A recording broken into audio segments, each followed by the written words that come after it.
Hi everyone, nice to meet you. My name is Anika and I'm a York University alumni.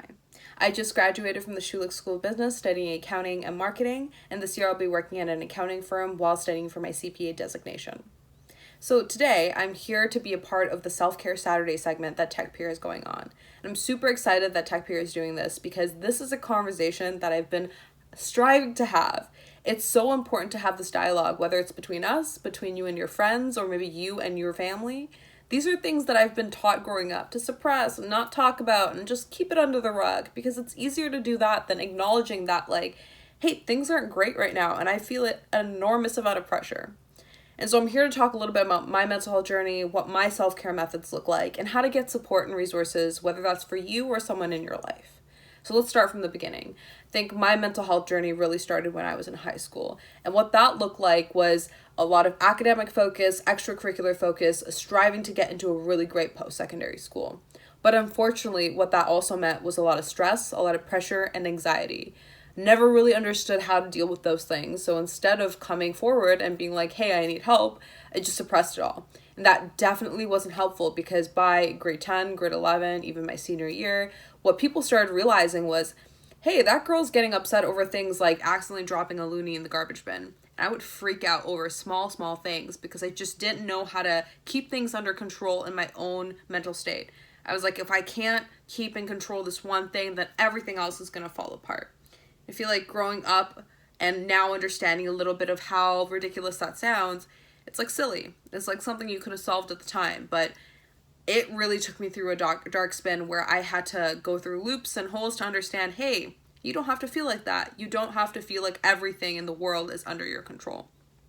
And so high school me was a whole mess trying to navigate that space. And it wasn't until I got into university where I realized quickly all those methods that I did to get out of high school weren't going to work in the context of university because I was getting burnt out and I was giving up and I couldn't do my academic work or school and work and extracurriculars and all of that without feeling like I want to give up every 5 seconds. So I had to relook at it and be like, what is it that is bothering me? What is it that's not helping my mental health? That was me not having a self-care method. And I think at the time, self-care sounded like, yeah, go take a shower, have a snack, do some of your favorite things. I mean, it's different for everyone. But what I learned was self-care sometimes is logging off of your computer and leaving for 2 days and just relaxing. Sometimes that looks like listening to your favorite music and jamming out in your bedroom. Sometimes it means watching your favorite Netflix show and understanding that it's okay to have a time in your week where it's just dedicated to relaxing.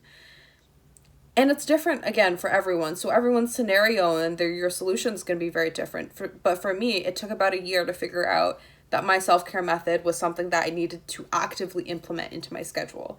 So what I ended up doing was I started putting time slots on my schedule where I would self-care, where I would make sure that I was doing this. I would Skype a friend. I would do something that made me not focus on all the things that were stressing me out. And it helped. And it was a very, very big reason of why I was able to do so many things in the last couple of years, whether that's student leadership or work or being able to advance some of my personal projects. This is really important. And the reason I'm stating this now is because TechPeer in itself, it's not catered to just youth. It's about seniors and being able to connect them with technology and having conversations like this. But what I'm realizing is mental health isn't a one age issue. It's not a young issue. It's an issue that goes on whether you're older, you're middle-aged, or you're younger. And so it's something that you're going to have to address at some point in your life to make sure that you're in a state where you're mentally healthy. Some of the things for post-secondary students that I think were really helpful were post-secondary institution mental health facilities. They have a lot of resources that are in place that come from your student tuition that you should look into and see what they can do and see what kind of conversations that they can help facilitate. Because a lot of the time, the help that you're looking for is really just to be able to vent and to be able to validate some of the things that you're feeling.